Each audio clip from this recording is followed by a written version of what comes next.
اعوذ باللہ من الشیطان الرجیم بسم اللہ الرحمن الرحیم الحمد للہ رب العالمین والصلاة والسلام علی سید المرسلین و خاتم النبیین اما بعد۔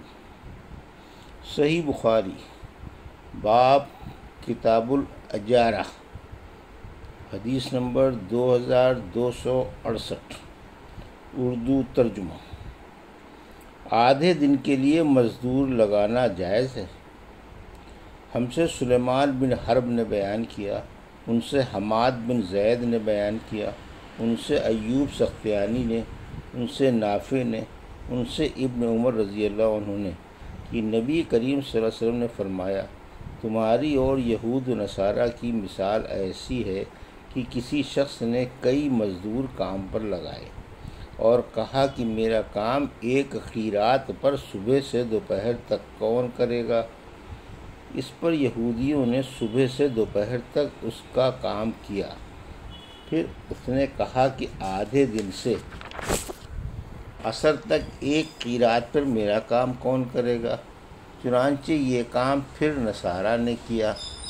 پھر اس شخص نے کہا کہ عصر کے وقت سے سورج ڈوبنے تک میرا کام 2 قیراط پر کون کرے گا؟ اور تم امت محمدیہ ہی وہ لوگ ہو جن کو یہ درجہ حاصل ہوا۔ اس پر یہود و نصارہ نے برا مانا اور وہ کہنے لگے کہ کام تو ہم زیادہ کریں اور مزدوری تمہیں ملے۔ پھر اس شخص نے کہا کہ اچھا یہ بتاؤ، کیا تمہارا حق تمہیں پورا نہیں ملا؟ سب نے کہا کہ ہمیں تو ہمارا حق پورا مل گیا۔ اس شخص نے کہا کہ پھر یہ میرا فضل ہے، میں جسے چاہوں زیادہ دوں۔ حدیث نمبر 2269 اردو ترجمہ۔ عصر کی نماز تک مزدور لگانا۔ ہم سے اسماعیل بن ابی اویس نے بیان کیا، انہوں نے کہا کہ مجھ سے امام مالک نے بیان کیا، ان سے عبداللہ بن عمر رضی اللہ عنہ کے غلام عبداللہ بن دینار نے بیان کیا، اور ان سے عبداللہ بن عمر بن خطاب رضی اللہ عنہ نے بیان کیا کہ رسول کریم صلی اللہ علیہ وسلم نے فرمایا، تمہاری اور یہود و نصارہ کی مثال ایسی ہے کہ ایک شخص نے چند مزدور کام پر لگائے اور کہا کہ ایک قیراط پر آدھے دن تک میری مزدوری کون کرے گا؟ پس یہود نے 1 قیراط پر یہ مزدوری کی، پھر نصارہ نے بھی ایک قیراط پر کام کیا، پھر تم لوگوں نے عصر سے مغرب تک 2 قیراط پر کام کیا۔ اس پر یہود و نصارہ غصہ ہو گئے کہ ہم نے کام بھی زیادہ کیا اور مزدوری بھی ہم کو کم ملی۔ اس پر اس شخص نے کہا کہ کیا میں نے تمہارا حق ذرہ برابر بھی مارا ہے؟ تو انہوں نے کہا کہ نہیں۔ پھر اس شخص نے کہا کہ یہ میرا فضل ہے، جسے چاہوں زیادہ دیتا ہوں۔ حدیث نمبر 2270 اردو ترجمہ۔ اس امر کا بیان کہ مزدور کی مزدوری مار لینے کا گناہ کتنا ہے۔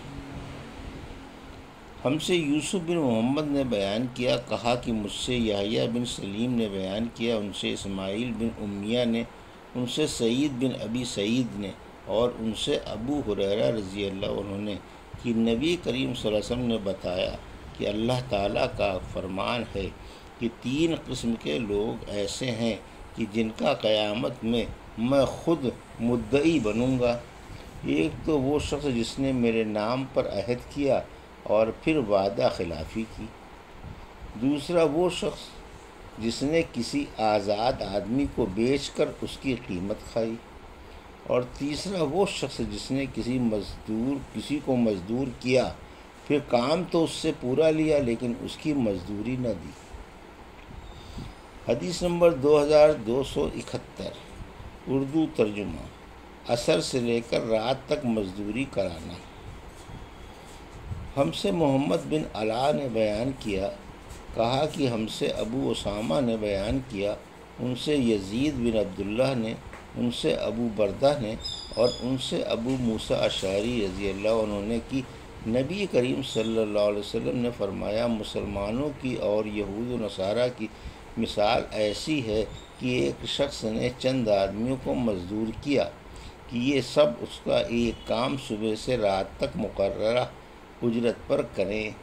چنانچہ کچھ لوگوں نے یہ کام دوپہر تک کیا، پھر کہنے لگے کہ ہمیں تمہاری اس مزدوری کی ضرورت نہیں ہے جو تم نے ہم سے طے کی ہے، بلکہ جو کام ہم نے کر دیا وہ بھی غلط رہا۔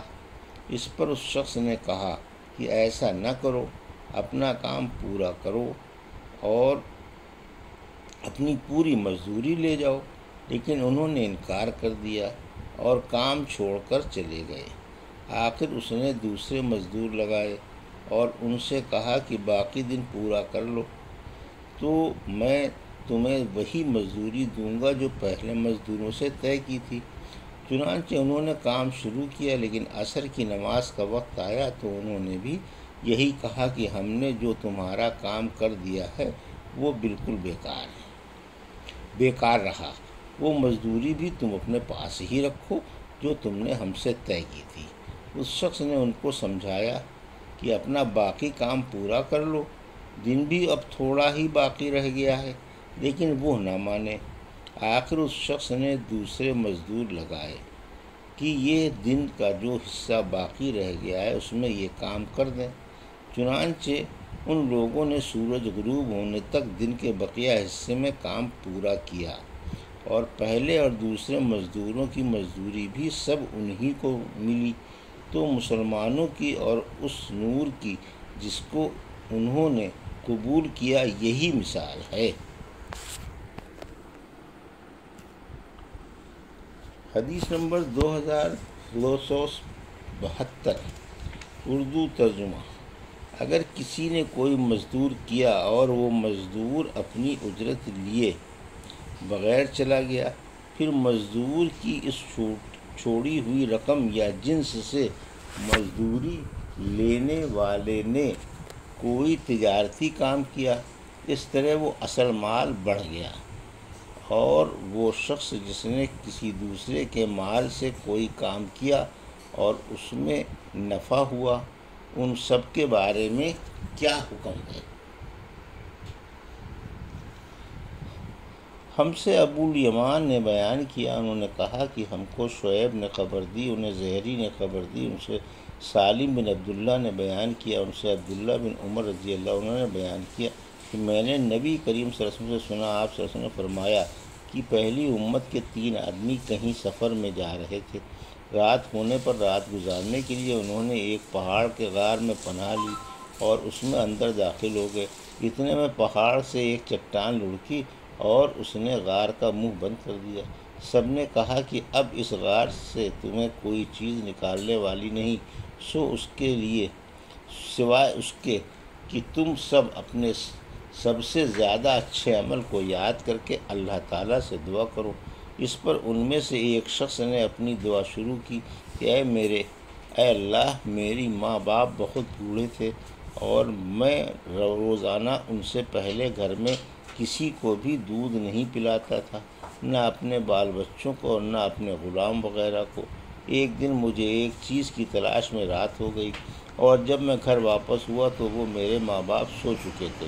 پھر میں نے ان کے لیے شام کا دودھ نکالا، جب ان کے پاس لایا تو وہ سوئے ہوئے تھے۔ مجھے یہ بات ہرگز اچھی معلوم نہیں ہوئی کہ ان سے پہلے اپنے بال بچوں یا اپنے کسی غلام کو دودھ پلاؤں، اس لیے میں ان کے سرہانے کھڑا رہا۔ دودھ کا پیالہ میرے ہاتھ میں تھا اور میں ان کے جاگنے کا انتظار کر رہا تھا، یہاں تک کہ صبح ہو گئی۔ اب میرے ماں باپ جاگے اور انہوں نے اپنا شام کا دودھ اس وقت پیا۔ اے اللہ، اگر میں نے یہ کام محض تیری رضا حاصل کرنے کے لیے کیا تھا تو اس چٹان کی آفت کو ہم سے ہٹا دے۔ اس دعا کے نتیجے میں وہ غار تھوڑا سا کھل گیا، مگر نکلنا اب بھی ممکن نہ تھا۔ رسول کریم صلی اللہ علیہ وسلم نے فرمایا کہ پھر دوسرے نے دعا کی، اے اللہ، میری چچا کی ایک لڑکی تھی جو سب سے زیادہ مجھے محبوب تھی، میں نے اس کے ساتھ برا کام کرنا چاہا لیکن اس نے نہ مانا۔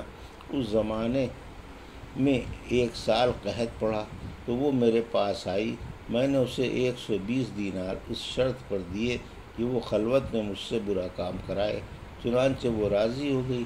اب میں اس پر قابو پا چکا تھا، لیکن اس نے کہا کہ تمہارے لیے میں جائز نہیں کرتی کہ اس مہر کو تم حق کے بغیر توڑو۔ یہ سن کر میں اپنے برے ارادے سے باز آ گیا اور وہاں سے چلا آیا، حالانکہ وہ مجھے سب سے بڑھ کر محبوب تھی، اور میں نے اپنا دیا ہوا سونا بھی واپس نہیں لیا۔ اے اللہ، اگر یہ کام میں نے صرف تیری رضا کے لیے کیا تھا تو ہماری اس مصیبت کو دور کر دے۔ چنانچہ چٹان ذرا سی اور کھسکی، لیکن اب بھی اس سے باہر نہیں نکلا جا سکتا تھا۔ نبی کریم صلی اللہ علیہ وسلم نے فرمایا، اور تیسرے شخص نے دعا کی، اے اللہ، میں نے چند مزدور کیے تھے، پھر سب کو ان کی مزدوری پوری دے دی، مگر ایک مزدور ایسا نکلا کہ وہ اپنی مزدوری ہی چھوڑ گیا۔ میں نے اس کی مزدوری کو کاروبار میں لگا دیا اور بہت کچھ نفع حاصل ہو گیا۔ پھر کچھ دنوں کے بعد وہی مزدور میرے پاس آیا اور کہنے لگا، اللہ کے بندے، مجھے میری مزدوری دے دے۔ میں نے کہا، یہ جو کچھ تو دیکھ رہا ہے، اونٹ، گائے، بکری اور غلام، یہ سب تمہاری مزدوری ہی ہے۔ وہ کہنے لگا، اللہ کے بندے، مجھ سے مذاق نہ کر۔ میں نے کہا، میں مذاق نہیں کرتا۔ چنانچہ اس شخص نے سب کچھ لیا اور اپنے ساتھ لے گیا، ایک چیز بھی اس میں سے باقی نہیں چھوڑی۔ تو اے اللہ، اگر میں نے یہ سب کچھ تیری رضامندی حاصل کرنے کے لیے کیا تھا تو ہماری اس مصیبت کو دور کر دے۔ چنانچہ وہ چٹان ہٹ گئی اور وہ سب باہر نکل کر چلے گئے۔ یہ تھی صحیح بخاری باب کتاب الاجارہ کی حدیث نمبر 2268 سے 2272 کا اردو ترجمہ، جو ابھی آپ نے سماعت فرمایا۔ اللہ سے دعا ہے کہ اللہ ہمیں ان حدیثوں کی صحیح سمجھ عطا فرما اور ان پر عمل کرنے کی توفیق عطا فرما۔ آمین یا رب العالمین۔